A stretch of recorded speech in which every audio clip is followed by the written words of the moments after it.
Hey everybody, it's Ron from Pick Dawgz, and this is Ron's Rundown. We're going to go over the MLB playoff game scheduled for Thursday, October 13th, 2022. Now, if you like what you see, make sure to give this video a big thumbs up and subscribe to our channel. Don't forget to put your baseball picks in the comment section below. And if you're looking for my best bets, you can find those at the Premium Picks tab at pickdawgz.com. Alrighty, here we go. Here are the games for Thursday, October 13th. First up, we see Game 2 of the ALDS between the Seattle Mariners and the Houston Astros. This one a 3:37 Eastern start time on TBS. The Astros currently lead the series 1-0, and we're going to see Luis Castillo and Framber Valdez as the projected starters.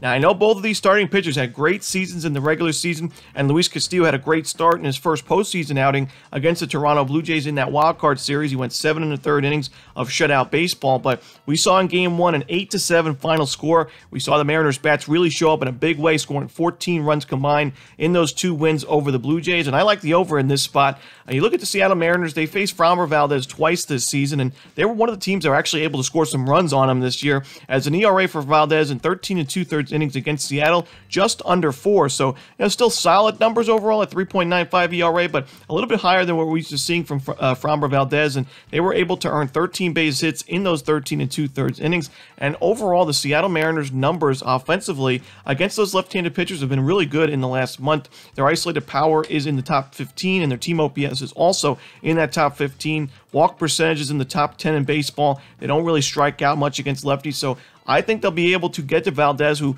struggled a little bit down the stretch of the season. His last start of the regular season was good against the Phillies, but before that he gave up 6 earned to the Rays, 4 earned, and 11 base hits to the Baltimore Orioles. So I do think the Mariners will get to him for a few runs, but I also like the Astros to get to Castillo in this spot, so I like the over. When you look at the Astros offensively, number 6 in the league in isolated power against righties. We know this lineup is one of the more powerful lineups in baseball, and the really good thing about this Astros offense is the fact that they don't really strike out much, other than unlike a team like the Braves or the Yankees, who have a lot of power but sometimes can strike out quite a bit as a team. The Astros, against right-handed pitchers in the last month, they have an 18.9% strikeout rate. That's the 4th lowest in baseball. So I think they can get to Castillo for a few runs. I think this total set just a little bit too low because it's a playoff game and because we have 2 really good starters. But give me the over in this Mariners-Astros ballgame. In our final game of the night, we see Game 2 of the ALDS between the Cleveland Guardians and the New York Yankees. This one a 7:37 Eastern start time. We're going to see Shane Bieber and Nestor Cortes on the mound, and we're going to see the Yankees have a 1-0 series lead going into this ball game. But I like their chances to extend this series lead to 2-0. I like the Yankees here on the money line. I think there's still some value, even though this line opened up at -130. It's gone up to -140. I still think there's value on the home team here, as when you look at the Cleveland Guardians, they haven't really done much against lefties this season. They've struggled overall in the power department, and their walk percentage has been the 2nd lowest in the last month against those lefties. And you're facing a starter in Nestor Cortes, who's pitches a much better Yankee Stadium, a 1.95 ERA at home this season.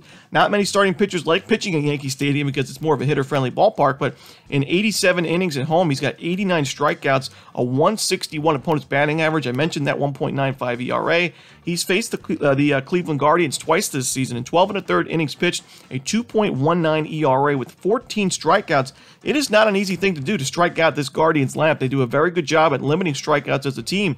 To have more than a strikeout per inning against Cleveland, I like Nestor Cortes in this spot. He struggled a little bit towards the middle of the season, but to end the regular season, he didn't give up a single earned run in his last 2 starts against the Orioles and the Red Sox. He's in good form going into this start. I like Nestor Cortes here, but on the other side, the New York Yankees, their offense, even though they're facing an ace here in Shane Bieber, I mean, the Yankees #1 in baseball in team OPS against righties in the last month. They're #2 in isolated power, and Shane Bieber, he's pitching well. Like I said, he looked good in that wild card game, 8 strikeouts against the Tampa Bay Rays, but he's not facing the Rays here, and he's not at home. On the road this season, he's had better numbers, but Yankee Stadium is a very hitter-friendly ballpark, especially to home run hitters, and Shane Bieber's had an issue with the long ball in his career. Match it with the fact that his strikeout numbers this season down from where we've seen it for most of his career. I just don't like Bieber in this spot, so give me the New York Yankees here on the money line 10 tonight. And that's it. Those are the games for Thursday, October 13th in the MLB postseason. Hope you enjoyed this video. If you did, don't forget to hit that like button and subscribe.